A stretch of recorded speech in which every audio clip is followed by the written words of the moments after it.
this Tuesday morning, October 7th. Thanks for joining us here on ARC Rochester. I'm Abby Fridmann. And I'm Dan Schrack. We've got a lot to get to this morning, but we want to get a look at some of the news you need to know now. Yeah, Stephannie Joseph is live in our newsroom this morning. She's taking a look at some of today's top headlines. Steph, what are you working on? Hey there, guys. Good morning. A lot to get to today. One of the things being the main story of the day, the government shutdown entering day 7 a week. Now, lawmakers again failed to pass a spending plan that they agreed on last night. That marks the 5th time that this happened, and it's also leading to some delays in the air. Air traffic controllers are calling out sick because they're not getting paid at this time. Now, of course, they will get paid after the shutdown is over, but without an end in sight being right there, they are calling out sick, and some air traffic control towers had to close, one of them actually being in California. And another story that we are following this morning, last year, you may remember the Maplewood Park mass shooting where 2 women, Tayasia Manning and Felicia Council, were killed, as well as 5 others injured. A man was arrested in that. His name, Snyder Johnson. He was sentenced yesterday on weapons charges as well as reckless endangerment. Now, prosecutors say that he fired shots, but none of those shots hit people. This case right now remains unsolved. And finally this morning, over in Fairport, Main Street near the bridge over there, or near the railroad tracks rather, is back open again. Now, you may remember that there was a crash that happened, a train hitting an 18-wheeler, causing some destruction right there. Repairs have since been made, and that roadway is back open. And that's what you need to know. All right, Steph, thank you very much. Let's get a look at what we have brewing for the next 2 hours here on ARC, including a conversation about internet safety for children. The Monroe County Sheriff's Office will share the latest trends and tips to keep our kids protected in a digital world. That's coming up in this morning's Crime Stoppers. Then a look at how artificial intelligence is changing the way companies hire. We're talking with Indeed's senior talent strategy advisor about how AI is shaping the future of hiring and how you can use it to your advantage. Then later, a beloved author, Mitch Albom, known for Tuesdays with Rory and 5 People You Meet in Heaven, is back with a new story about love choices and second chances. We're going to be chatting with him live this morning to hear all about his new book and the inspiration behind it. A busy morning ahead and kind of a busier weather day. Meteorologist Marty Snyder is over in the Weather Center tracking it out for us. Marty, finally, a little bit of rain. That's it. Yeah, finally changed this drier pattern that we've been seeing, maybe that brief break that we do see in the dry pattern for at least one day here. And you can see a couple different bands of rain out there. One immediately to our west, lining up kind of with Lake Erie at this point. Another one just to the west of that that's back into lower Michigan. But the ones closer to us right now just beginning to fill in with rain, more so west of Rochester. You look into Niagara County, northern Erie County, even into Orleans County. That's where a lot of that's beginning to fill in. And it may fill in across those areas a little bit more effectively initially before gradually filling in a little more closer to Rochester as we head a bit deeper into the morning. But we're starting off with temperatures mainly in the 60s right now. Cloud cover filling in. There have been a few breaks of sun, but any of those that we do see for the short term, they're going to fade pretty rapidly and already are doing so. Near 70 for a high. Gradually, that risk of rain does increase. Never really turns all that steady near Rochester, but we're going to see at least some occasional rain. So that risk of rain will be there from mid-morning on especially. But about 70 today for the high, down to about 51 tonight. Next couple days only in the 50s for highs, some lows in the 30s, so some pretty cold nights coming up. And then we warm up just in time for the weekend. 60s Friday, and then 60s to near 70 for the weekend itself. So down a little bit for the upcoming weekend in temperatures relative to the last one, but still a fairly mild weekend in store and some much needed rain for some areas during the day today. Yeah, I don't think you're going to have many complaints. You get the rain that we need, you got plenty of sunshine, and some seasonable weather out there, Marty. Very true. Pretty good balance over the next 7 days. We could use a little more rain, but at least we're getting some. Absolutely. All right. Sounds good. Thank you, sir. Okay. Hey, let's go off the top now and start with some things that have piqued our interest this morning. And I'm going to start things off today.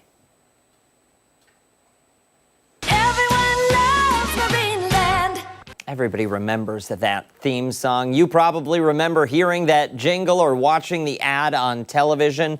But hearing that song, now it kind of hits different because today we are looking at a crisis. Marineland has not been open to the public since the summer of 2024, but some of the animals are still there. They have 30 beluga whales living in tanks on that property, even though the park has been shut down. And this morning, the company is threatening to euthanize those whales if the Canadian government doesn't give them money or allow them to ship those animals to China. They set today an October 7th deadline. The federal government has already denied the requests to export the whales. So now Marineland is essentially saying either pay us or we kill them. That is the threat on the table. In just the past 6 years, 19 belugas have died at the park, and their last orca, Kiska, died in 2023. Advocates have been sounding the alarm for years about the conditions at the park. Animal welfare groups are calling this a hostage situation. And now many are demanding the province step in, seize the whales, and get them into care before anything happens. It's really egregious that a company that profited off of these animals for decades now wants to shrug it off and say, we're broke, give us money to care for them, or we've got to get rid of them and kill them. Again, today is the deadline the company gave the government. Animal groups want the whales seized under Ontario's PAWS Act and moved to a sanctuary or temporary care. There are options, including a planned whale sanctuary in Nova Scotia, but none of it happens if the Canadian government allows this threat to be the last word. This morning, I did reach out to the Niagara Falls, Ontario MP to ask if any action is being taken under or is under consideration. And right now, we are waiting to hear back and see how this situation plays out. It's really shocking. I mean, that was so popular when we were growing up. You know, it was definitely a vacation destination or even a day trip. Hard to believe that things have gone so poorly for them.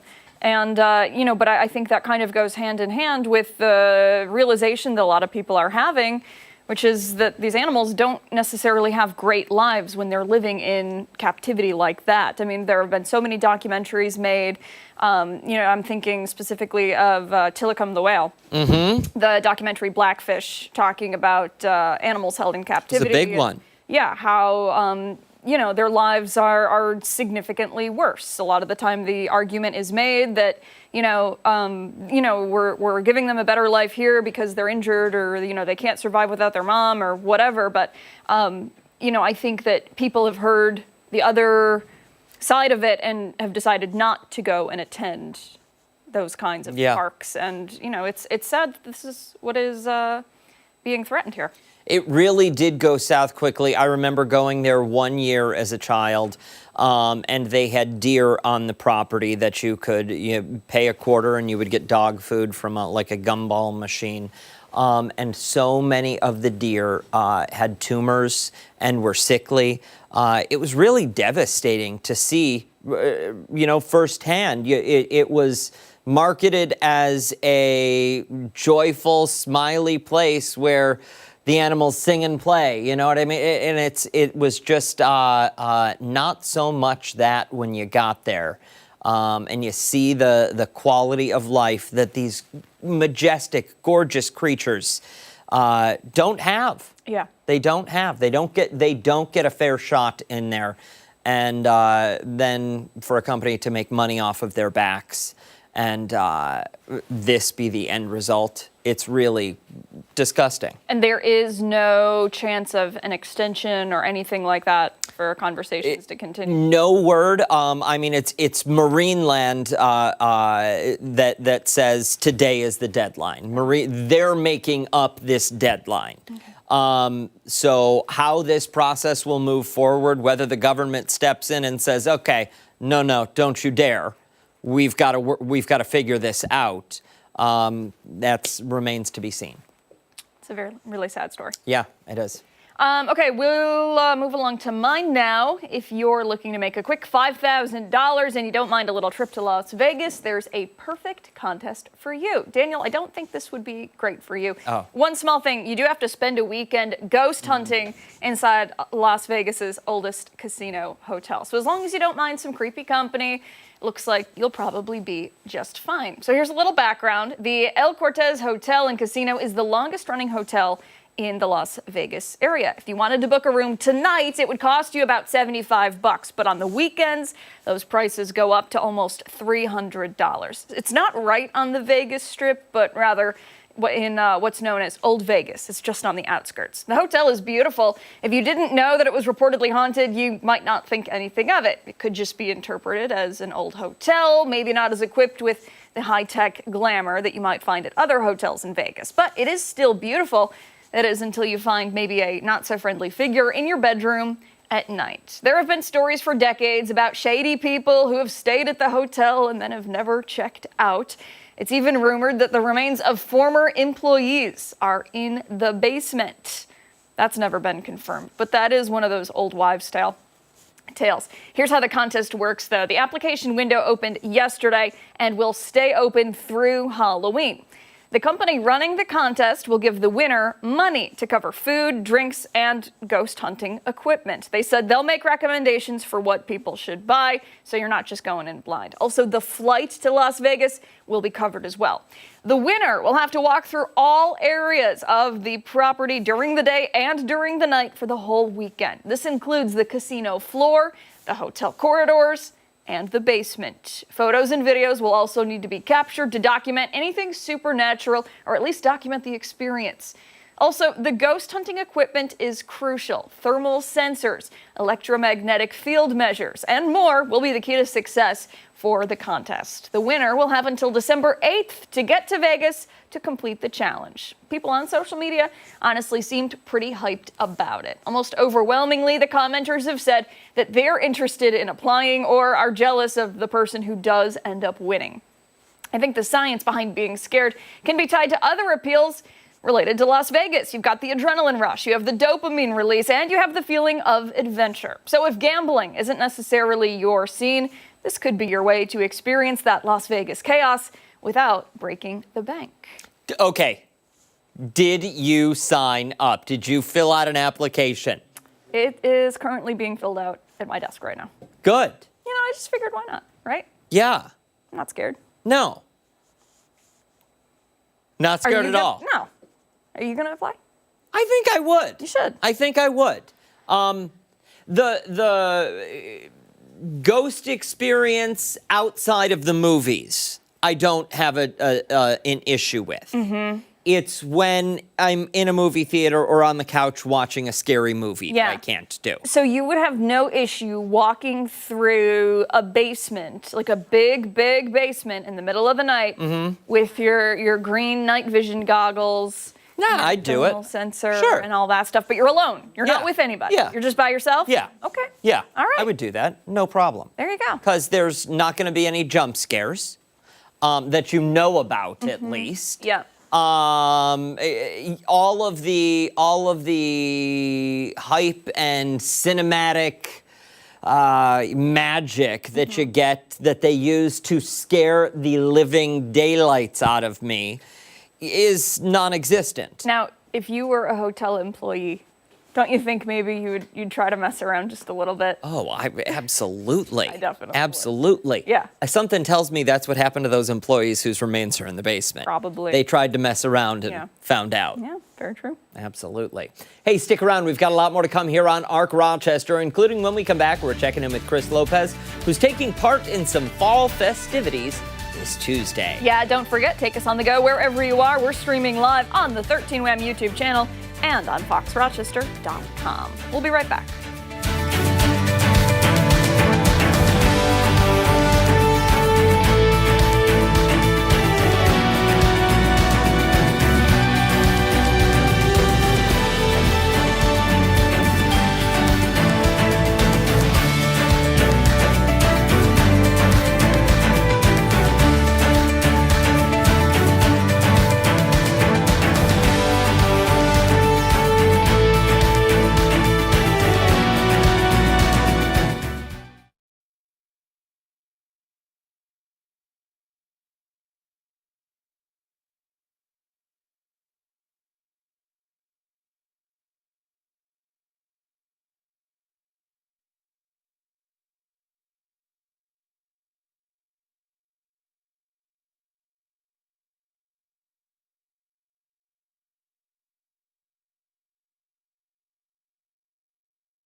Western New York is officially in full fall swing, and that means there's no shortage of autumn fun to get out and enjoy. Yeah, one spot that's been a local favorite for decades is Long Acre Farms in Macedon.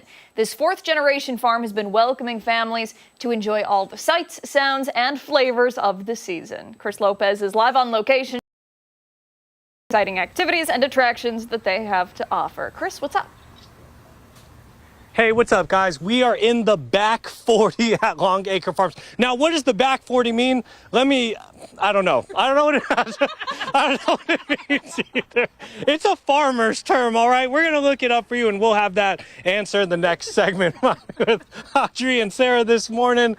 This is the back 40. Yeah. It's for the kids, right? Pretty much. Kids at heart. The kids at heart, yes. Like myself. Yep. This, though, I don't remember this from last year. Yeah. You guys said you had it, though, but Yep. what is it? It's like Guess Who, but for pumpkins. Okay. Sarah, does your pumpkin have an eye patch? No. Does your pumpkin have its tongue out? No, it doesn't. This like charades pretty much for kids? Yeah. Okay. You're trying to identify what pumpkin the other person has chosen. I like it. I like it. I like it. A little break from the physical activity, Yes. getting the mental activity going on. Yeah. This woodshed here, what do we have? This is the wall ball game. So with a golf ball, you have to use your balance skills to move the ball Okay. all the way up without having the ball fall into the hole. So it's very... Is this part of the fun back here? You guys have so much going on. Mental gymnastics to physical gymnastics to a jumping space over there to balls and everything like that. Ball games that you can shoot, throw footballs. Is that kind of the goal, is to have something for absolutely everyone? Yes. Not just like typical, a corn maze, a few pumpkins here, some alcohol for the Yeah, parents. exactly. If you want your kids to have fun, we want the adults to have fun too. So What time you guys open? 10 a.m. 10 a.m. Yeah. And it's 7 days a week. Yeah. Yes. 7 Yeah, days a week. the maze is just on weekends and Friday nights, but the back 40 in general is open during the week, yes. And then you guys have the midnight maze, right? That's 5 on Fridays. on Friday, 5 o'clock to 9 o'clock, right? And I do want to point something out. We were talking about fall festivities, and sometimes because everyone wants to get that in, everyone goes at the exact same time, and then you have a backup line. How do you guys defeat that? Because that can be annoying. Yeah, so for our Friday nights, we do have time ticketing. So we encourage people to enter every 30 minutes during their time ticketing slot to enhance the experience for everyone, and it doesn't have a big pack of lines, at 8 o'clock. So You're it's never really gonna be enjoyable. waiting an hour. Yeah, there's an no hour, wait. hour and a half, and then people are tired and they're cranky, and then it's not a great experience for everyone. Definitely. Exactly. So we have, what is this? I know this is not inflated, but over to the right here. Oh, it's a jump pad. The It's a jump jump pad for all the okay. kids to jump on. Oh, Okay. yeah. Kind of This we sim. have It's similar to that one. Okay. Just a little bit different, so it's nice to have two when we're busy. And I want to go over here. Obstacle course back here. Obstacle course as well. Yeah. Then you, of course, if you missed the 6:30 hit, then there's also the corn maze as well. That is also for adults, and they have a smaller one for children.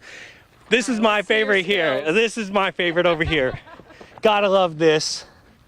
Is this like an all-you-can-eat buffet? You can just keep doing this. You don't need to like a Chuck E. Cheese where you're limited on time. Sometimes if you're lucky, my staff will even challenge you to a throw off. Okay. I got staff back here; they want to play too. So. All right, one shot. Here Yeah. we go. Sunday night, Chris Lopez set hike, backdrop. You win some, you lose some, and then I'm gonna go over here to the basketball. Stephen Curry, buttery biscuits. One more. Then I'm sending it back to your studio. No, one more. When are you guys open? 10 a.m. 10 a.m. Yep. 7 days a week. Here we go. Look at this. No look. See ya. Send it back to you in the studio on that one. That was terrible. I know that. Close. Pretty close. Yeah. Do you remember when Chris first started? We Was I? asked him what he wanted to be No. when he was a kid, and what he wanted to be when he grew up, and he said a professional basketball player, but he wasn't tall enough. I think it might just be a talent thing. I don't know. Yeah, I agree. All right, one more shot. Go for it. No. Yeah.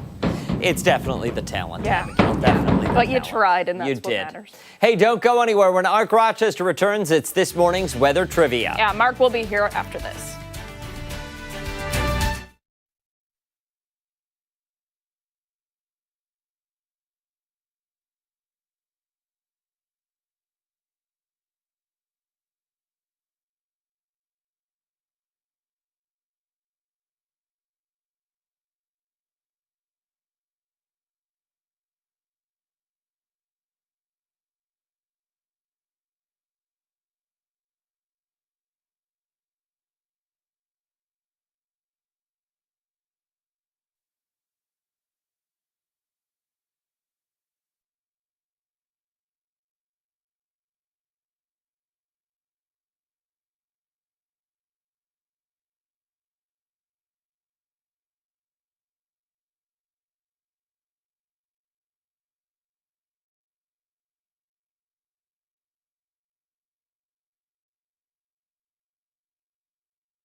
Welcome back. Meteorologist Mark McLean is with us now, really helping to bring up the mood. No, you really, that Yeah. really did nothing for me, Mark. I know, right?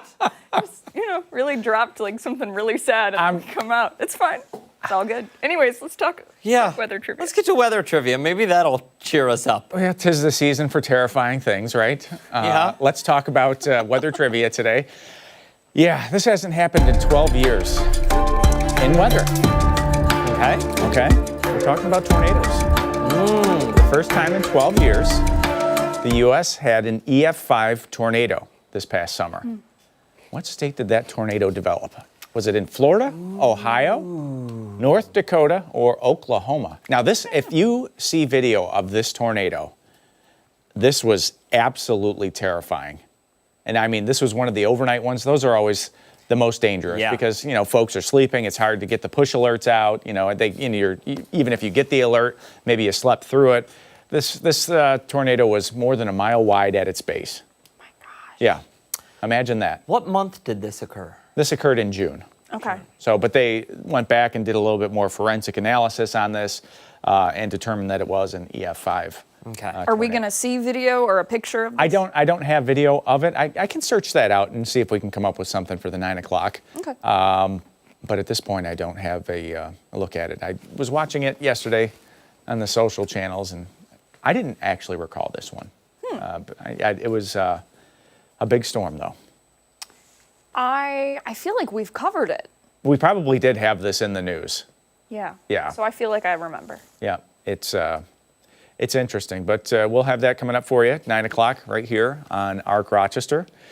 And the weather graphics they're just not moving for me. I'm hitting buttons, pushing things. They're not working? Yeah, it looks like it advanced. It finally advanced. There we go. Okay. Hey, it doesn't rain here. Did you notice that? But it's going to rain today, yeah? It is. So things are really, really looking better in terms of a little bit of a drought relief. And there it is. Look at this. This is a live scan of Ultimate Doppler. Orleans County getting into some rain. And these are the most drought-stricken areas of western New York. So Niagara County, Orleans County, Genesee County. These are the spots that really need it. We all need it, but these are the spots that have had much less rain compared to other places. And that rain is streaming in from the southwest. There's another big batch of it south of Buffalo down towards Chautauqua and Cattaraugus counties, the lifting through there towards Jamestown. And, this is going to be pushing through gradually through the course of the morning. So we're going to get a nice little soaker. Now, there's also a cold front back to the west. That's going to give us a renewed chance this afternoon and this evening of seeing some more showers pop up. And there's been some lightning mixed in with some of this activity. So don't be surprised if you hear a clap or two of thunder as well. So that cold front means changes. It's that time of the year where the cold front finally have teeth again. When they hit, you can feel the change. Summertime, the cold front hits, the temperature goes down 10 degrees. It's like whatever. Right? Yeah. You get a few storms and it moves on by. But this time of the year, the temperature can go down 20 degrees. I mean, it was in the mid 80s yesterday. It's going to be near 70 today, and it's probably only going to be near 60 tomorrow. So a big change in air mass there as that front drifts off to the east. But the good news for your Wednesday, we'll get back to sunshine. And with that north wind, we'll probably see some big patchy clouds through the course of the afternoon. And evening, lots of bright moonlight, of course, once again Wednesday night. Potential precip amounts. This is going to be the interesting part to track how this all unfolds. It looks a slightly lesser amount than we were talking about at this time yesterday. Yesterday, there was some inch-plus amounts on the screen. Today, there's half an inch in spots. Regardless of what happens, it's there, and we're hoping, we're crossing our fingers that does verify. But after that, it is back to dry weather right through the weekend. This is another top 10 weekend coming up. If you have outdoor plans, you want to go out and get the pumpkins, a little apple picking, some apple cider slushies. Highly recommended, by the way. 70 in Batavia, 70 in Ontario. This temperature right here is higher than a normal high temperature for Rochester for today. It's already 68 degrees outside. 65 is the normal high. And you see that sky just darkening in at this point. Southwest breeze at 8. That dew point is going to move into the 60s this afternoon for the first time in quite some time. So it'll feel a little sticky out there. But upper 60s to near 70, that's going to be it because of the clouds and showers today. Later tonight, still some showers around initially. And then that moonlight late tonight. Hopefully you caught that this morning. That was something. 51 degrees. So, that's still above normal for this time of the year. And look at those overnights. Wednesday, Thursday, we're going to have frost advisories. No doubt about that. If you have any frost-sensitive plants outside, you're going to want to sneak those in as we head through the middle and end of this week. By this weekend, again, we'll warm up But warm is a relative term. 70 2 months from now is going to be a heat wave, right? But you look at it on there, and after the weather that we've had recently, you say, hey, it feels a little cool.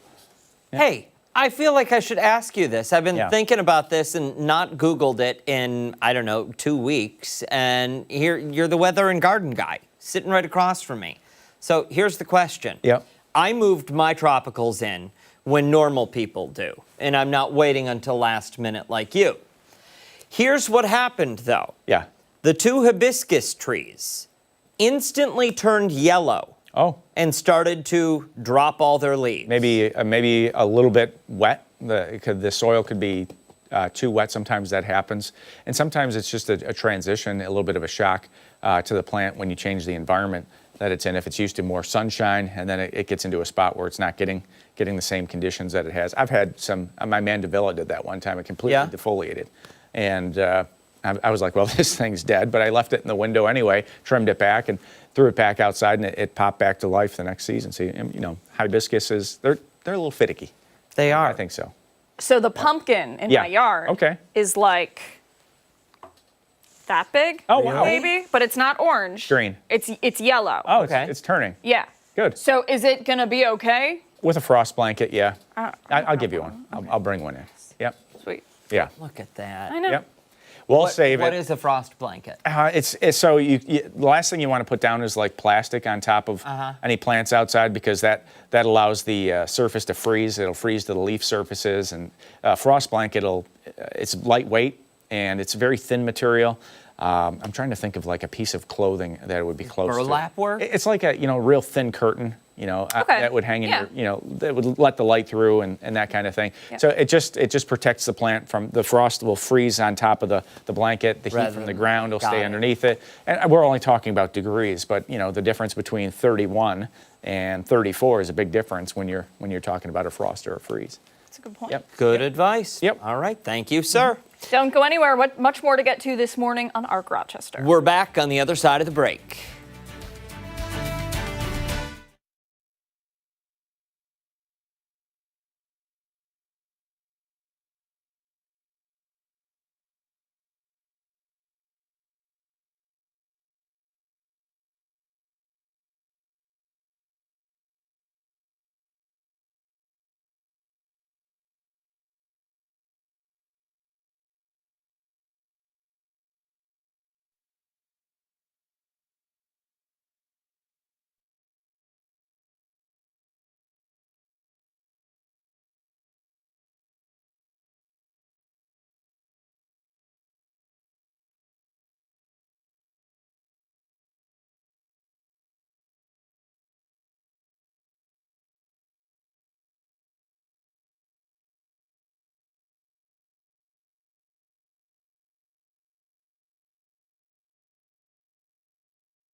This Tuesday morning. Thanks so much for staying with us here on ARC Rochester. We want to take you now behind the story, as today marks 1 week of that government shutdown. While lawmakers still can't agree on a funding bill, the real-world impacts of the shutdown are growing. CNN's Amy Kelley reports on how it started to hurt air travel. This is having great impact, great concern, great stress. The FAA says it's been delaying flights due to air traffic controller shortages. The Transportation Secretary blames the government shutdown. He says many controllers are calling out sick since they are no longer getting paid. I want to see your flight not be delayed. I don't want you canceled, but our priorities are safety. An FAA operations plan says at least a dozen air traffic control facilities braced for shortages last night. The agency reports initial delays in Denver, Newark, and Burbank. Officials say the Burbank tower outright closed, forcing pilots to coordinate with each other. The very same thing ended the 35-day government shutdown back in 2019, and controllers calling out sick led to ground stops and delays at some of the country's busiest airports. And when that happened, lawmakers reached a deal pretty quickly. This time around, a deal doesn't appear to be in sight.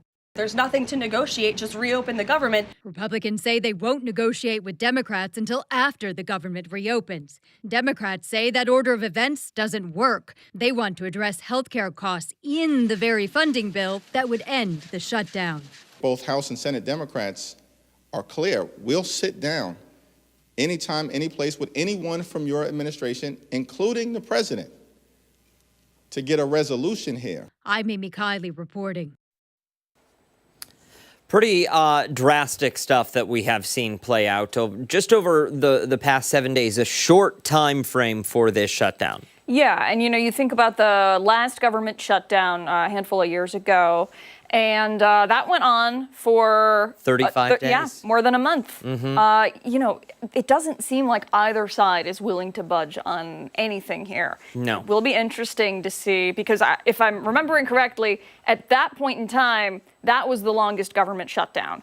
It'll be interesting to see if it surpasses this time around. Absolutely. Want to talk more about this issue, the air traffic controller staffing issues, leading to serious delays for a lot of travelers at major airports. We know that those air traffic control workers are considered essential. So they're supposed to work during the shutdown, and they work in the hopes that they will see a paycheck at some point in the near future. However, when these workers hit a certain point and realize, hey, I'm not going to be able to go to the grocery store or pay my mortgage next month, they start calling out sick. And that's what we have seen at several airports so far. Yeah, 12 facilities with the FAA saw those staffing shortages, and that was just last night. In fact, Burbank Airport, they shut down entirely around 4:15 yesterday afternoon because they simply did not have enough people to get the planes off the tarmac. Yeah, flights could take off and land, but they had to follow procedures that are usually used at smaller airports, and there's no air traffic control when you're landing. And I would imagine in a commercial airplane, that's got to be a unique experience for those pilots, and not a favorable experience for those pilots. Yeah, absolutely. And you look at the delays. 2.5 hours reported at one point because of those difficult landings or situations there at those airports. Absolutely. And as we mentioned, what Transportation Secretary Sean Duffy said, that a lot of these workers are now calling out sick, more so now than at the beginning of this shutdown, because again, the deeper you get into this, the more stressed these people become, because they've got families to take care of, they've got bills to pay, they've got lives that expenses. In addition to that, you think about the long weekend coming up. A lot of people probably getting ready to travel. Yeah. It'll be interesting to see if there are some significant delays for all those folks. Yeah, we'll keep watching this and keep you posted throughout the shutdown. Much more to get to this morning on ARC Rochester. When we come back, we're going to check in once again with Chris Lopez, who's enjoying the fall weather this morning with some autumnal activities. And don't forget, you can watch us on the go wherever you are. We're streaming live right now on the 13 WHAM YouTube channel and foxrochester.com. Stick around. We're back on the other side of the break.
which means pumpkin patches, hay rides, and all the seasonal fun is back in full swing. And one farm that's been a local favorite for generations is Long Acre Farm in Macedon. Yeah, this fourth-generation farm is rolling out the autumn magic for families with activities and attractions everyone will enjoy. Chris Lopez is live there for us this morning, giving us a sneak peek at all of the fall fun you can experience. Hey there, Lopez. Hey, what's up, guys? Yeah, corn mazes, pumpkins, back 40s, fall drinks. What about a book fair?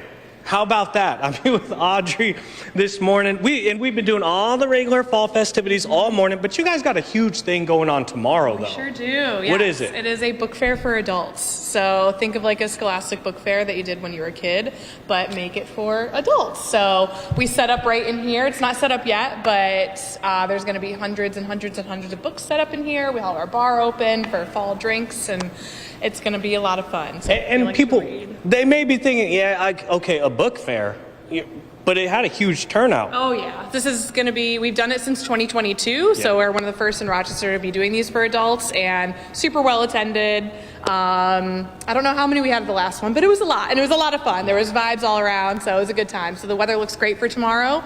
We'll have our fire pits going, so you can come, bring your book friends, and have a time on the farm. So it starts at 4:30. Why do you think that is? So many people come here for a book fair. I just think there's been a resurgence, in reading and also in supporting local. So we partner with the Dog-Eared Book over in Palmyra.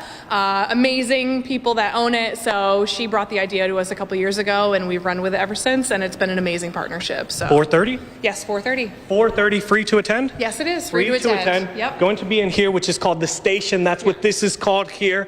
Heading back out, and we're gonna, I get it. You guys may be saying book fair. I gotcha. We're heading back out to the pumpkin area. Don't worry, we're still on the fall festivities. The pumpkins. People can come in here. I have a ton of pumpkins in my house. People can come in here, pick whatever kind of pumpkin they want. Yes. Yep, so we have these really awesome specialty, like stacking pumpkins. We have these awesome, these are my favorite, the warded ones, little I have those on the ugly, kitchen table, actually. Really endearing, right? Little ugly but pretty cool.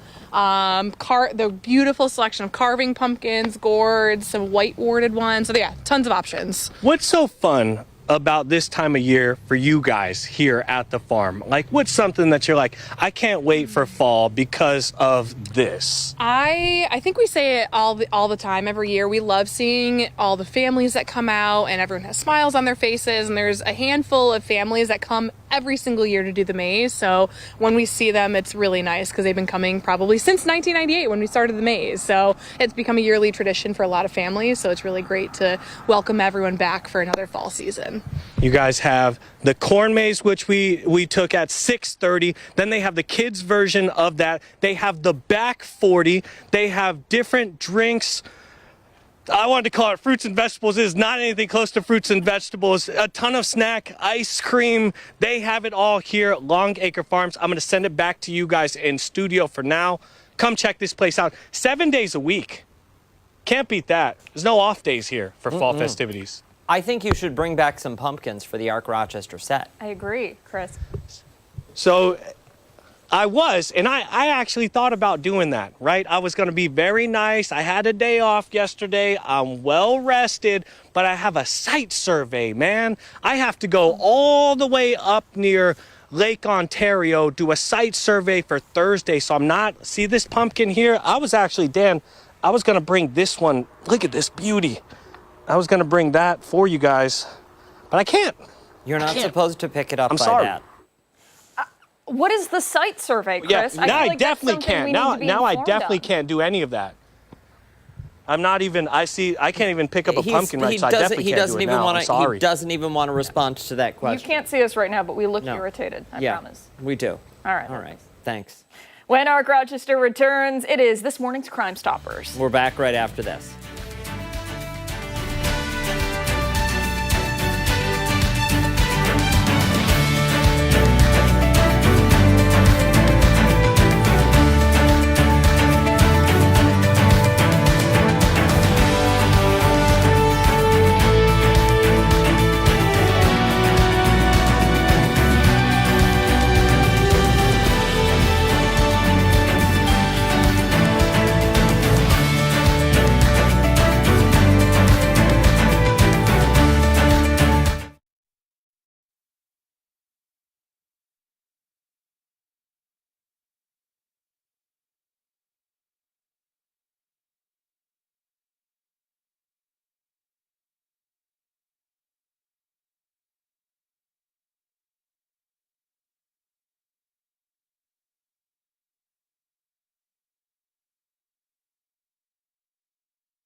8:48 this Tuesday morning. Keeping kids safe online is an ever-changing challenge, and local law enforcement is working to help families stay ahead of threats. Yeah, for this morning's Crime Stoppers, the Monroe County Sheriff's Office is here to talk about internet safety for kids and for parents. For more, we're joined now by investigator Christopher Toscano and Deputy Jordan Rappa. Good morning to you both. Thank you for being here. Good morning. Thank you so much for having us today.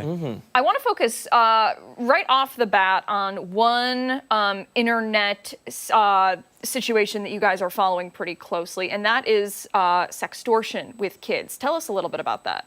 Yeah, so it's the rising trend that we tend to see right now. Essentially, it's when a child, how we see it is they will add unknown people on social media platforms, or unknown people will add them on social media platforms. So we see it on Snapchat, Instagram. It can happen on any social media platform, though. And what will happen is conversation will start to ensue. Eventually, inappropriate pictures may be sent.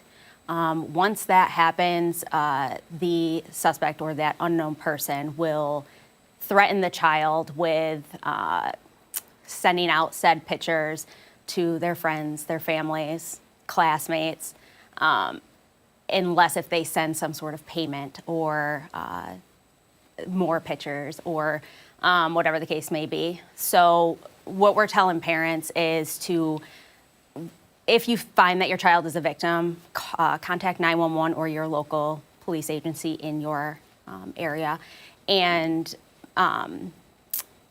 don't delete anything. That's the biggest thing, because if we're deleting things, we might not be able to get it back, and therefore we might not be able to determine who the suspect is to make the arrest. And sadly, kids probably don't know at that age that, one, that making that threat is illegal to act on that, and two, that person on the other end is now in possession of likely child pornography, correct? Correct. So it's got to be terrifying for that child. And the last thing the thing they're probably concerned about is that mom and dad are going to find out. Right. Yes, and that's one of the things that we want to stress to parents is that it's important to have open dialogue with their children. That way they can be aware of this trend that we're seeing, so that if something happens, they can come talk to them, because as you said, the emotions that the children are running through are very high. Not only are they disappointed that they're sad that they disappointed their parents, but also the fact that they're worried about, is this image going to get out? And so with that open dialogue allows them to tell their parents or a trusted adult, and then in turn contact us so we can hopefully stop that person from sending it out or recover those images, as you said. So what do these people do when they receive the images? Do they sell them? Do they actually end up posting them? So a lot of times each scenario is different. What we see is they usually use the images as a mode to get the payment from the child. Most of the time, if you don't pay, the person will move on to the next person, because they know as soon as they start sending the picture out, then at that point, the person's definitely not going to pay. So they keep using that threat as a means to get as much money as possible. Obviously, there are scenarios where that could happen, that if an image gets sent out, then it's possible. But what we tell parents also is that we've worked very closely with the National Center for Missing Exploited Children, and we always tell kids and parents to go to that website, because they have a function called Take It Down.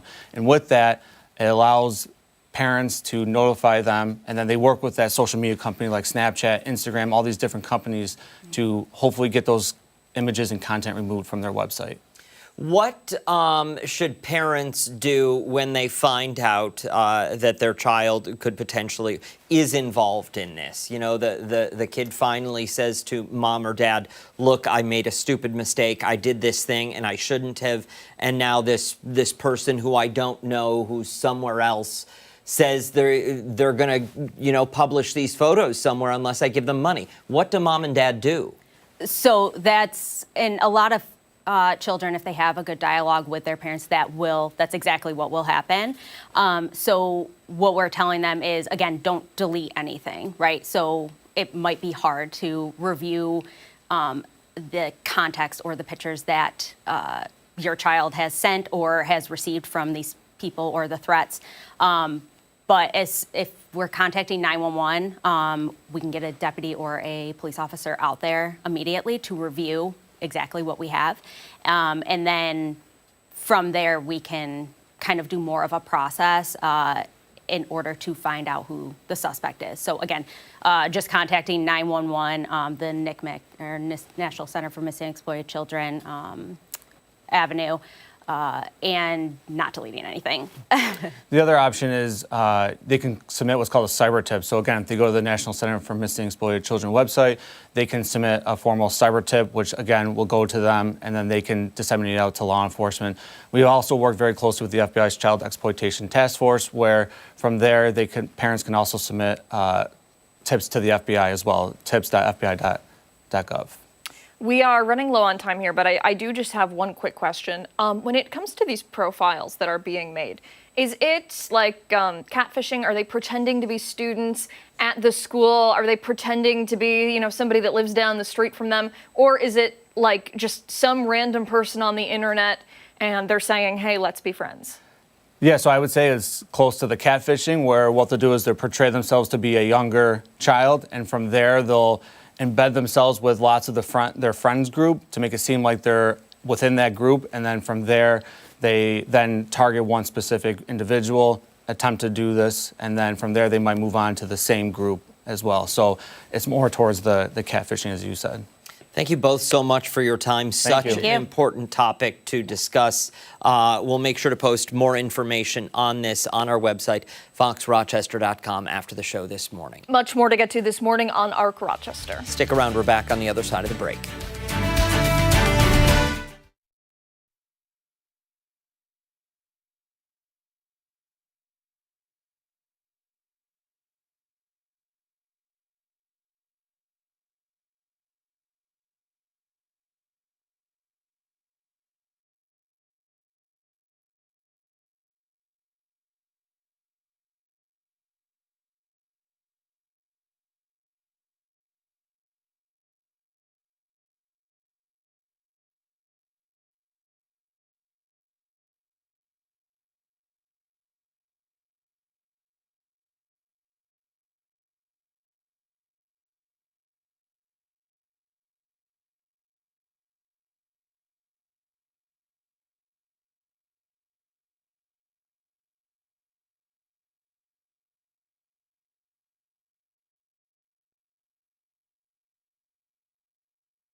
Much more to get to this morning on ARC Rochester. As we continue into the 9 o'clock hour, Stephannie Joseph will break down some of our top political stories. Yeah, she joins us now from the live desk with a preview of what we can expect. Morning, Steph.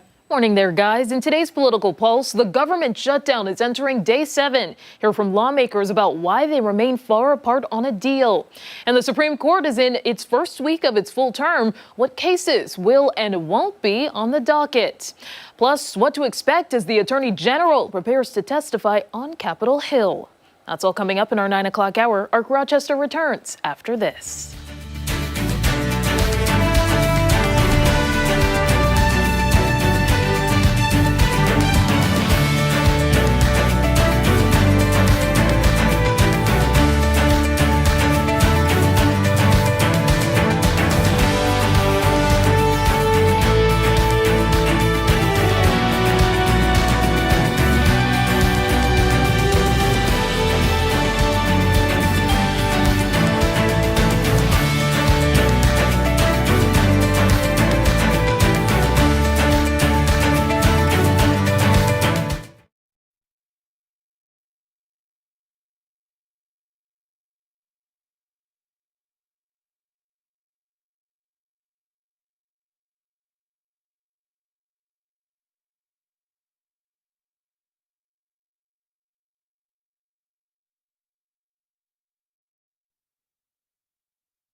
October 7th. Thanks for staying with us on Arc Rochester. I'm Abby Fridmann. I'm Dan Schrack. That is Meteor. That's not how you spell my name. Uh-oh.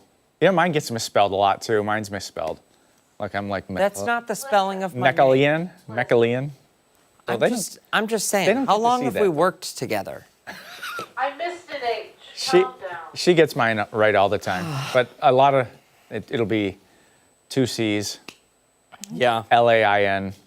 There's so many L-A-N-E. There's so many different ways to spell McLean. Mm-hmm. Yeah, I mean, there is. A lot of people here don't know how to spell your name appropriately, as we found out last December. Let's talk about weather trivia. Do you remember the promo? Yeah. The promo. Happy holidays from... Just smash your hand down on a keyboard and throw it on the air. Let you do your thing. Forget it. Okay, weather trivia. We're talking about tornadoes, and for the first time in 12 years, the United States actually had an EF5 tornado, okay?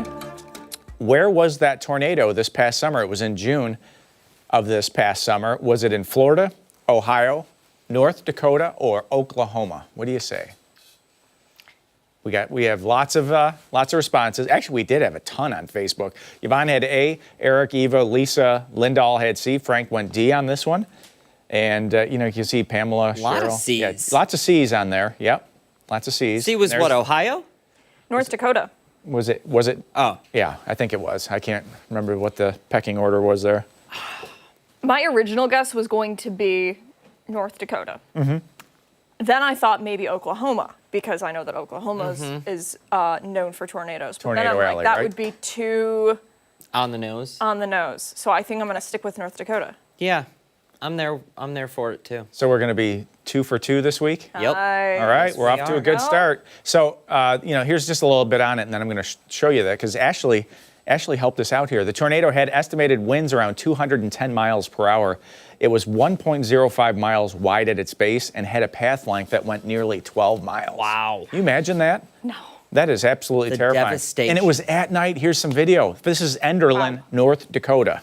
And look how wide that tornado is. 210 mile per hour winds, unless you're underground, you are not going to survive that storm if it hits where your location is. So thankfully, this was a very small, not a very sparsely populated area of North Dakota. Still, unfortunately, there was a few fatalities with this, but winds around 210 miles per hour. You're going to start bending steel and steel structures. So there's really nothing that's going to stand up to that kind of thing that we know of. And the base of it, I mean, just gigantic. You can see that classic wall cloud on that video. Yeah. And when the meteorologists are tracking it, it's not like they can see it and say, oh, yeah, this is going to be an EF3 or whatever, right? Right. It's later on where they figure out. So the storm survey team will go out later, but on a large tornado like this, EF3, EF4, EF5, very likely there's a debris ball up in the atmosphere several thousand feet up. So this would be trees, structures, things that are being blown apart, and they'll get sucked up into the vortice of the tornado, and you can see those on Doppler radar. So they'll know immediately that this, and then the bulletin will go out. This is a very large, very destructive tornado. When you see that kind of thing, that kind of return on radar. Wild. Yeah, it happens. It happens on some of the nastier tornadoes. So thankfully, we usually don't deal with anything like that around here. But we had our own last summer. Remember in July? Yeah. East of here, out towards Phelps, we had the EF2, which is that's a big tornado for this area. Sure. Absolutely. So interesting look back in forensic analysis there. But talking about dry weather in weather, and we're trying to put a dent in this streak. Meteorologist Scott Hetzko helping us out with our we're streaking version of 2 dry streaks in a row. 14 consecutive days back in September, and another streak that is going to end shortly, probably in the next few hours, 11 consecutive days without rain. So, and we had 0.03 inches on September 25th. So if you add those two together, in 25 days, we've had 3/100ths of an inch of rain officially in Rochester. That's some really wild stuff. Now, this guy... Oh, I remember Axel. Yeah, the picture doesn't do him justice, does it? This dog was... That table, I mean, it's comfortable elbow height, I would say, standing next to it, that you can see on the right-hand side. This is a Great Dane. Axel was all about hanging out. Towel time today. Yeah, we're gonna get some rain out there, and then we'll start to dry things out Wednesday, Thursday. Friday and Saturday. The weekend forecast again looks pretty fantastic. But this is a view that we haven't had in a while, right? Look at how dark the sky is. Some of that rain coming in. The dew points are going to be going up from 53 probably into the low 60s as some of that rain moves into town, and 69 degrees for the time being. So there's the radar actually showing some of this may not be reaching the ground just yet south of Rochester, but certainly west of Rochester. A lot of that rain is actually reaching the ground and out towards the Buffalo area. This little surge of moisture, this is going to push towards Rochester in the next couple of hours. So definitely take the umbrella with you if you have to spend any time outside. And we'll get a second chance later this afternoon as a cold front off to our west pushes in another little surge of moisture. So the futurecast a little busy. There it is, lunchtime. Don't be surprised if we still have some showers around. Could we get a clap of thunder as that front goes through? Sure, that's a possibility. I don't see it as a huge deal, but a lot of this rain should be east of Rochester by midnight tonight, and by the time you drive to work tomorrow morning or get the kiddos ready, we'll be rain-free again with temperatures starting off in the 50s. But potential precip amounts, this is what we want to see. We want to see a solid half-inch plus. We'll take whatever falls, obviously, but it'll be nice to see. And in terms of any storm threats, I don't see that in the forecast, but I do want to mention that, again, there is the possibility of a thunderstorm. And anytime there's a possibility of a thunderstorm, there's a possibility of some localized downpours, a little cloud-to-ground lightning, and even some small hail. So stay up to speed on that. Golf forecast today, not great. Initially dry, but if you're trying to plan something for this afternoon, plan on a few showers around with temps hanging out near 70. 51 tonight, showers early. It'll be clearing out and cooler late. And the 7-day forecast, it's more of what we've expected. Now, there's also a chance for frost in the forecast. A little bit early, October 13th is the typical first frost for Rochester. So just a few days early. But when we get down to 35, it's in weather, it's actually the objects at the Earth's surface that cool the atmosphere. It's not vice versa. It's not the air cooling the ground. So the objects on the surface are always a few degrees cooler than the atmosphere. So if the atmosphere is 35, your pumpkin, your mums, and all the rest of that, they're going to be in the low 30s. Wow. Yep. Interesting stuff. Yep. I feel like we have not stuck to any sort of schedule this season, so an early frost would surprise. Been some unusual streaks. Yeah. As we head through time, there are some signs of a quote more substantial pattern change by the third week of this month that may mean some cooler type things. Okay, let's. Yep. No, you Wait, save that. No, I need to know more. Well, What does that October mean? 7th, so October 23rd, I know this is weird because it's been 85 degrees for like 2 days in a row. October 23rd is the average first date of snowflakes. That's how close we are. Look at Dan. Okay, so what are you saying here? I'm saying that some of the data down the road may agree with our climate normals. Yeah, wish I hadn't asked. Yeah. This is weird. sending Dan into a... Yeah, you can go now. Okay. Thanks. Oh. Hey, stick around. We've got a lot more to come here on Arc Rochester, including when we come back, we are learning more about how AI is being utilized in the hiring process. And don't forget, watch us on the go wherever you are. We're streaming live on the 13 Wham YouTube channel and foxrochester.com. We'll be right back.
Artificial intelligence is transforming how companies find talent and how job seekers land their next roles. 9 out of 10 hiring managers are now using AI in the recruitment process, but many still don't fully understand how it all works. Joining us this morning to explain how new AI tools are making hiring smarter, faster, and more personal is Kyle MK, Senior Talent Strategy Advisor at Indeed. Good morning, Kyle. Thanks so much for joining us. Good morning, Dan and Abby. Thanks for having me. Absolutely. So let's dive right in. This is one of the biggest use cases of artificial intelligence in just the past handful of years, since it's been really readily accessible to consumers on a broad market. But we don't know how to use it to our advantage if you're in the job market. Yeah, that's exactly right. And you can tell that many job seekers are doing their best to use it to build a bunch of different types of resumes and applying to a lot of jobs that they may or may not be good fits for. And then employers are using it to sift through those resumes.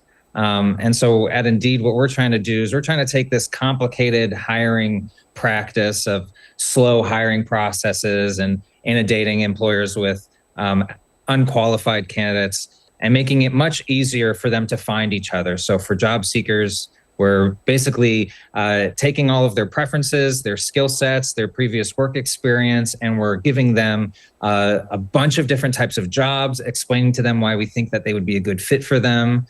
We'll help them tailor that resume, and we'll even prepare them for an interview. And then for employers, rather than having to sift through thousands of different resumes, you just add your job description, any notes on, describing what types of talent you're looking for. And we are going to surface the best candidates, explain to you why we think that they're a good match, and help you reach out to them. So that way humans can just do what humans do best, and that's connect with one another and hopefully build a long-term relationship. It's very interesting. And I guess maybe for me, being somebody who's pretty uneducated on this topic, it would be my assumption that employers would see that somebody used AI to create or tweak their resume, and they think, all right, well, that wasn't their own work. We want to go with somebody who drafted the resume and the cover letter, and typed it all out by hand. But that's not the case. No, because unless we're trying to hire a copywriter whose job it would be to write that copy, we're not really necessarily that worried about how a resume was created. We want to know more about the human being and what they're capable of, not necessarily how good they are at formatting a resume. So I don't think recruiters care that much about whether or not a resume was created by AI, but they do want it to be representative of the whole person that they are going to be looking at for the role. So for John and Bev sitting at home this morning watching us on television, and they're in the process of updating their resumes, what can they do to make sure that their resume even gets seen by AI, even gets flagged in the system so that it could potentially be seen by a hiring manager? What's really great about Indeed Career Scout for job seekers is that it is powered by the world's #1 job site in the world. And what that means is we'll take your resume, your skill sets, your preferences, and all of the data that we know about the employers, and we'll match them up. And so the job seeker doesn't have to do anything more than just download a free app for Indeed and set up a free profile. The rest is in the hands of the AI to match up those candidates with the right jobs. And if the candidate doesn't like the job that is served up to them, they just have to say, I don't like this. And the algorithm automatically shifts to meet their preferences in real time. Wow, that's pretty impressive. Mm-hmm. What would be your biggest piece of advice for somebody who's maybe looking, but not to the point where they're urgently looking? They're feeling frantic about it. They're just thinking, all right, I want to upload my resume. I want to see what's out there. Well, the cool thing about Career Scout is Indeed is a big proponent of something called skills first hiring, where we're not just looking at what education you have or what previous titles you held, but rather what skill sets have you acquired over time. And so for those of you who are just passively looking, setting up that free account and downloading the app to talk to Career Scout will give you a pretty cool understanding of all the different jobs that you might be qualified for. Even if you're just used to one industry, it'll show you other types of roles that you would do well in based off of what you shared with us. Potentially putting an option on the table that the job seeker never thought of, right? That's exactly right. And the same happens on the recruitment side of things.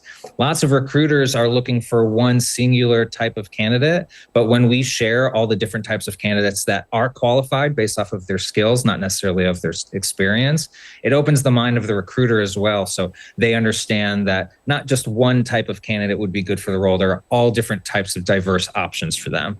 Kyle, if we wanted to get our resume directly to you over at Indeed, how would we go about doing that? The quickest way is just downloading that Indeed app and filling out your profile. And if you're an employer and you're looking to hire talent quickly, you can go to Indeed.com/employers. Very good. Thank you so much for your time today. We really appreciate it. And we'll post this interview over on foxrochester.com. Thanks again. Kyle. Hey, stick around. When Arc Rochester returns, Stephannie Joseph is breaking down some of our top political headlines. The Political Pulse is coming up.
It's time for a political pulse check on Arc Rochester. The government shutdown is entering 1 week. Healthcare has been a major sticking point for Democrats. They want to see an extension on Obamacare subsidies set to expire at the end of the year, fearing that premiums will rise for millions. Democrats want Republicans to meet them at the table. The GOP, however, believes the system is flawed and the only focus should be reopening the government. Democrats are also calling for a reversal to Medicaid cuts. President Trump says negotiations are ongoing, but Senate Democrats deny that any conversations are happening. After 5 failed votes, it should be clear to Republicans that we cannot go forward unless they sit down and seriously negotiate with Democrats to address the health care crisis. It's that simple. There's nothing for us to negotiate or to debate right now because the House already did that. The House did its job. We passed our bill. We did the job to keep the government open, and now it's on the Senate Democrats. Meantime, the shutdown is impacting air travel. Some air traffic control towers are facing staffing issues. Controllers are now calling out sick since they are not getting paid. It's causing shortages at several airports. California's Burbank Airport actually had to close the tower, leading to delays. I want to see your flight not be delayed. I don't want you canceled. but our priorities are safety. And so if we have additional sick calls, we will reduce the flow consistent with a rate that's safe for the American people. And now Monday was the first day of a new term for the Supreme Court. It's expected to be a busy one for the justices. They're expected to hear multiple cases, including President Trump's bid to end birthright citizenship for children whose parents are here illegally. President Trump's tariffs may also come up. Today, the court will hear arguments on a challenge to a Colorado law banning conversion therapy. Now, the High Court also rejected hearing a number of cases yesterday. Here's a brief overview of some. Ghislaine Maxwell's appeal to overturn her 20-year sentence on sex trafficking charges. She's considered the co-conspirator who facilitated the sex crimes of Jeffrey Epstein. There was also an appeal from Trump ally Laura Loomer. This was over social media companies taking her off their platforms while she ran for Congress. She says the companies broke civil racketeering. Meta and X waived their right to respond to that appeal. Google's case over a lower court ruling will not be on the docket either. It said the company would have to make changes to its app store after Fortnite's creator accused Google of violating antitrust laws. Happening right now, Attorney General Pam Bondi will testify before the Senate Judiciary Committee. Bondi is expected to face tough questions from Democratic lawmakers. She's accused of using her power to go after perceived enemies of President Trump. This comes on the heels of an indictment of James Comey. The former FBI director is facing charges of giving false statement and obstruction of a congressional proceeding. That was over a testimony about Russian interference in the 2016 election. The Epstein files could be another topic discussed. Earlier this year, the FBI and Bondi's Justice Department released a memo denying the existence of a client list. Lawmakers on both sides of the aisle have been calling for transparency. Chicago and the state of Illinois are suing the Trump administration over its policies. Now they're asking the court to stop the deployment of National Guard troops and declare it unlawful. President Trump and the Secretaries of Homeland Security and Defense were named in the suit. This comes after Trump announced 300 Illinois Guard members would be sent to Chicago. Trump also planned to send 400 Guard members from Texas to Illinois and Oregon. The governor says the deployments are meant to incite fear. White House officials have said the main purpose is to protect federal personnel and facilities. ICE officers should have to work in a federal building every single day where they're attacked going in, they're attacked going out, where every night there has to be street battle against armed insurrectionists every single night, night after night after night. That's normal. The Trump administration is following a playbook: cause chaos, create fear and confusion, make it seem like peaceful protesters are a mob by firing gas pellets and tear gas canisters at them. Why? To create the pretext for invoking the Insurrection Act so that he can send military troops to our city. He wants to justify and normalize the presence of armed soldiers under his direct command. And be sure to stay with ARC Rochester for your top political headlines. We're back after this.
7:27. Thanks so much for sticking with us this Tuesday morning. It's time for a reporter recap. And this morning we want to take a closer look at how the Greece Police Department is highlighting its recovery from a major scandal that rocked the police force and the community. As 13 Web's Christian Garzone reports, Chief Michael Wood says many of those changes came from listening to his ranks.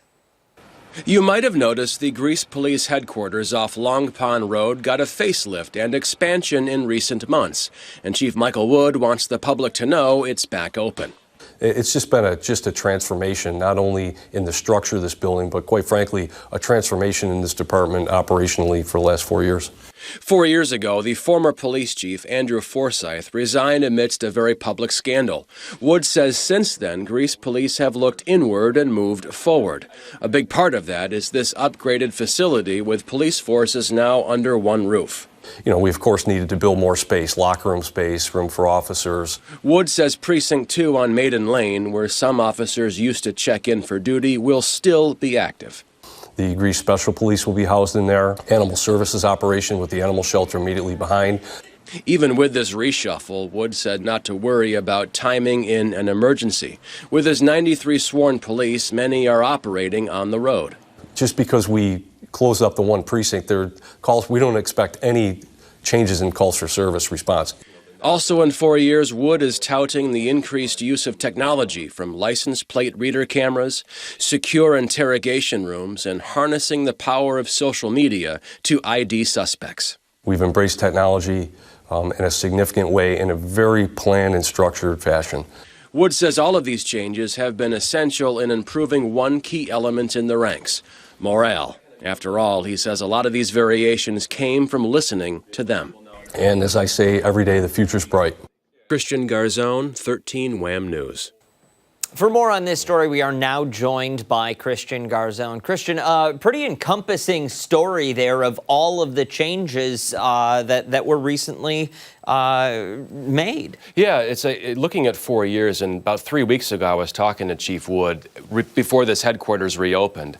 And we were talking about doing a story talking about the sort of low point that was 4 years ago when Chief Forsyth had his resignation and the sort of erosion of trust with the community. Not to resurrect it like some Lazarus project or bash the former chief, but just a way to show that starting point where trust with the community wasn't all there, morale in the ranks was low, and to show this journey. And I forget when Chief Wood came on board within this 4-year period, but talking about listening to his troops in the ranks, listening to their feedback and what they wanted to see.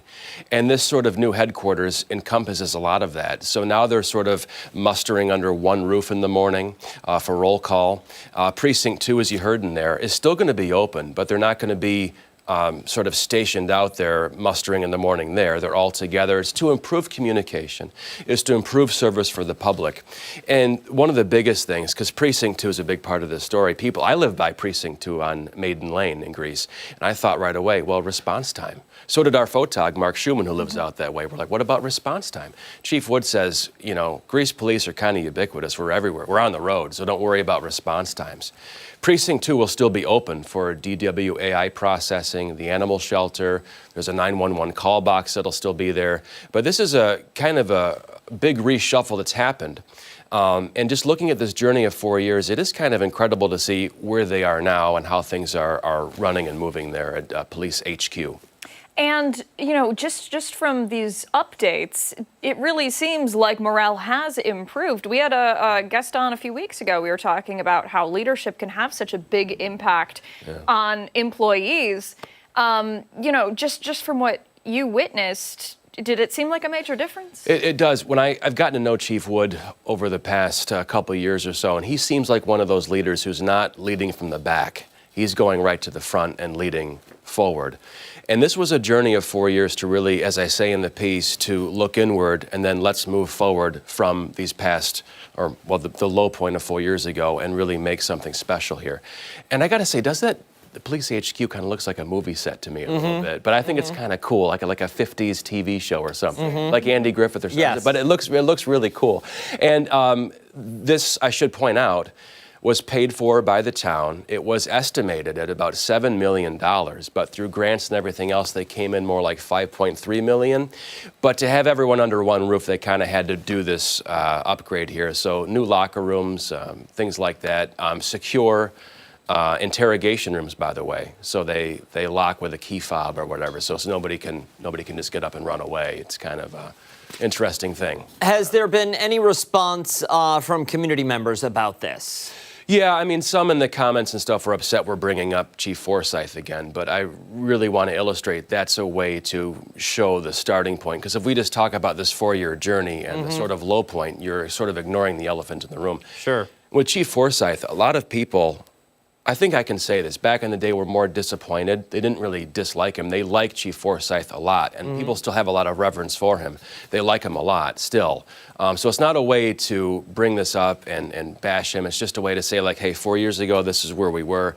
This is where we are now, and we're looking ahead to the future. Sure. Yeah, yep. And what is in the future for Greece? Well, you know, look at what they're doing with technology there with the Greece police, the embracement of social media when it comes to identifying and apprehending suspects. You see that on Twitter all the time. Have you seen this person? And it's a big mug right there. They use it more than I think any department, at least that I've seen on social media. They do. And the stories we've done on the license plate reader cameras, there's been an increase of like 130% when it comes to arrests because of those cameras. And I think the last story we did, they did 100 million hits over the course of a year. The frequent, very comfortable use of drones. I know the sheriff's office uses those, but Greece is very comfortable using those to find missing persons, etc. There's another point in there as well that I'm forgetting about technology. But, I mentioned the interrogation rooms, and now secure interrogation rooms they have in this upgraded facility. I was really impressed with it, just the look of it, the aesthetic. It's just a way to, listen to the troops, increase morale, move forward. Here we are, as Chief Wood says at the end, the future is bright. And I think that's all over the place. I think I saw that everywhere. The future's bright, the future's bright. Listen, it's a good mantra to have. Yeah. Christian Garzone, thank you so much. We appreciate it. Thank you, too. Time right now is 9:35. Much more to get to this morning on ARC Rochester. When we come back, we're taking a look at some of the stories that have people talking this morning. And don't forget, you can take us on the go wherever you are. ARC Rochester is streaming live right now on the 13WAM YouTube channel and foxrochester.com. Stick around. We're back after this.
Time to see what's trending this Tuesday morning, starting with a new dish that is turning heads at a Michelin-starred restaurant. Chefs at the Copenhagen restaurant serve yogurt made with ants. Yeah, that's not all. They also serve cheeses, cocktails, and even entrees, all inspired by using the insect as a key ingredient. Did I read that right? You did. I did, okay. Yes. Served as a yogurt ice cream sandwich in the shape of an ant, it's said to have a slightly tangy, herbaceous taste with flavors of grass-fed fat. Oh my gosh. Okay, Danish scientists helped chefs create this menu, restoring the near-forgotten recipe of ant yogurt. I feel like perhaps it was forgotten for good reason. Yes. Yeah. The lead author of the study explained the process by dropping 4 whole ants into a warm jar of milk. They were able to ferment overnight. The milk would then thicken and went sour, starting to create an early-stage yogurt.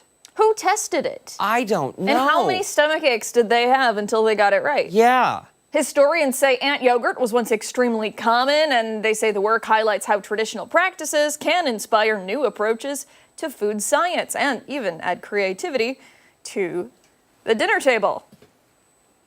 No, I wouldn't try it, because that's probably what you're asking. It sounds like it would make you very, very sick. Yeah. Like, yogurt as is, for me, is a little questionable, and I know you feel the same way. I can't imagine being like, oh, you know what? I'm gonna drop some bugs in this and see what happens, and then decide, yes, I'll eat it. My issue with yogurt is more the smell. So regular yogurt, I know what that tangy smell is. I can only imagine what notes of God knows what you get when you open up the container of ant yogurt. And they're also doing it for cheeses, cocktails, and entrees. And I guess I'm thinking of that Jurassic Park quote, right? You spent so much time wondering if you could, you didn't stop to wonder if you should. If you should. I feel like that might apply in this case. They probably shouldn't have. All right, let's move along to a viral video that's sparking debate over privacy. A TikTok filmed by a guest who is on a cruise ship balcony, and it shows him just looking around at some of the other balconies around him. Okay, that's when the video zoomed in on a couple who was sleeping outside right there on the balcony. The person who posted the video commented on how odd and funny it was for the couple to be out there sleeping. It started a debate with many questioning, is it okay to film people on their private cruise balconies, even if it's out in public view? There were mixed thoughts. Some say if you don't want to be filmed, don't go outside. Others said people should just mind their business. Ashley. Hi. They were sleeping outside? Yeah, so they brought their bed outside. You know, like some people do this. This is like a common thing that I saw. People bring their beds outside and sleep outside to enjoy, like. I mean, I don't know what the rules are in international water. I know on land, if you're outside, you don't have reasonable expectations of privacy if you're hanging out in your backyard and your backyard's open. Yeah. Legally, I'm not sure. If this is a jerk or justified, like, that's really weird. Why are you filming people? Yeah. I don't know. I think it goes back to treat people the way you want to be treated. Yeah. Like, how would you feel? Yeah. I would not want to stumble. Can you imagine being that couple scrolling on TikTok and they land on the video and she's snoring and he's in a pool of drool? I mean, it's like gossiping, but like with the entire world that you're posting on the internet and not telling this person. Like if you went up to them and you were like, oh my gosh, look at this crazy video I got of you guys, sleeping on your balcony. I'd say, you're weird, lady. Why are you filming me? Exactly. Yeah, I don't I like think it's kind of it's just gross. It gets a jerk from us.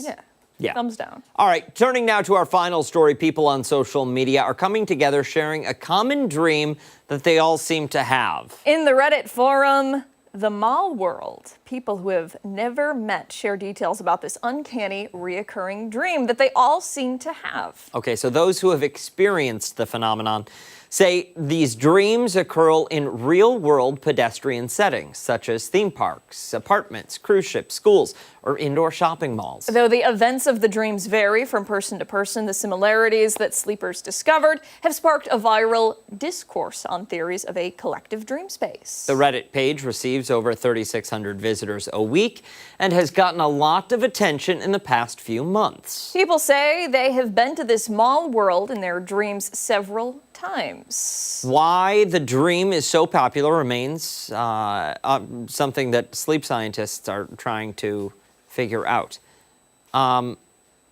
So wait, I just dream I'm in a mall? Yeah. Have you ever? No, but I dream I'm here all the time, and that's frustrating. I have know. the same dream over and over again. Ooh, let's unpack that. We can't talk about No, we it? can. It's just, it doesn't have anything to do with this. That's okay. What is it? Come on. No? All right. All right, I'll share it. All right. It started when I was like 4 years old, Mm-hmm. and you remember Dora the Explorer. That was like coming out Okay. right around then. And they had this massive red chicken that was on the show. I think his name was the Big Red Chicken, and I was terrified of him when I was 4. And I dreamed that my parents fed me to the Big Red Chicken, and I was like living inside of it, and I was like miserable. And I swear, I still have that dream. You still can't get rid of it. But like, it's not like it's like I'm just in there, and I know that I have been eaten by the Big Red Chicken, and I'm not scared of it anymore. I know it's weird. I'm not scared of you anymore. I swear. I'm a grown adult, and this is not You know what I think might be beneficial? therapy. Well, hypnosis. You think? Yeah, maybe. Listen, I don't know. I think it's just because I had the dream so often as a kid that now, like, when I'm feeling stressed out about things, my mind just That's like where you instantly go. goes back to it. And it's like, I'm not doing it. I'm just sitting in there, and I'm just like, man, back here again. I don't frequently have recurring dreams or nothing that comes to mind. I do have some of the most vibrant and vivid wackadoodle dreams that you've ever. I told you, do you remember me telling you about that one day? I still where have it saved in my phone. Sand fleas crawled underneath Abby. We were at the beach with my sister. Sand fleas crawled under Abby's fingernails and started to take over her body, like something from one of those mummy movies. And I didn't know what to do, so I packed my bag and left and thought my sister can take care of it. And the dream played out from there, and I know there was a lot of guilt, and then I stole a van and chain-smoked cigarettes in the van. We went through a car wash. We met this group of people that had toes, had regular feet, but then they had extra toes on top of their feet. It's bizarre. It's bizarre. I document all of it, though, because I think it means something. Do you want to try to figure it out or no? It sure does. What does it mean, McLean? Oh, Lord. Yeah, I have one of those crazy dreams at least once a week. So never a mall. I just feel like maybe No. we're more creative than the average. Maybe it's just bland. Maybe they need to get out and live a little more. Could be. Yeah. Hey, don't go anywhere, because when Arc Rochester returns, we are chatting with author Mitch Albom about his new book. Yeah, we're back after this.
From the beloved author of Tuesdays with Morrie and the 5 People You Meet in Heaven, Mitch Albom is back with a new novel that explores love, second chances, and choices. His latest book, Twice, gives readers a heartfelt look at how our desires, regrets, and redemption shape who we become. For more on the new book, we're joined by Mitch Albom. Good morning to you. Thanks for being here. Hi, Abby. Hi, Dan. How are you? Great, thank you. We're excited to talk about your new book. We gave a little bit of a preview, but in your own words, tell us a little bit about it. So it's a story about a guy named Alfie who discovers when he's a little kid that he has the magical ability to do everything in his life twice. He can go back and change things, but he has to live with the consequences of his second try. He can't pick the first one if it was better. And he kind of goes through his younger years and teenage years, fixing the basketball shot that he missed or the embarrassment with a teenage girl or something like that. And then he discovers when he's a man that there's one caveat to this power. It doesn't work with love. In fact, it's the opposite with love. If you walk out on a love, if you turn your back and try somebody else, then that person can never love you again. And at some point, when he thinks he's found the perfect person, he gets tempted and he has to make a very fateful decision. Mitch, where do you come up with these ideas? What is the inspiration that you draw upon to get so creative when you write? Well, I always try to come up with a theme before I come up with a plot, which is a little different than a lot of writers.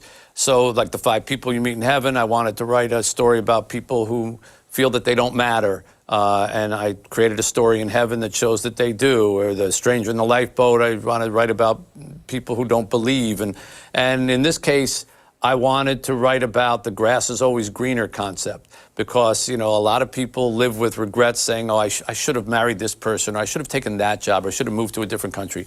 And we all have that in our head, but we don't get a chance to look at, what would happen actually if I did get to do things over again and fix my mistakes.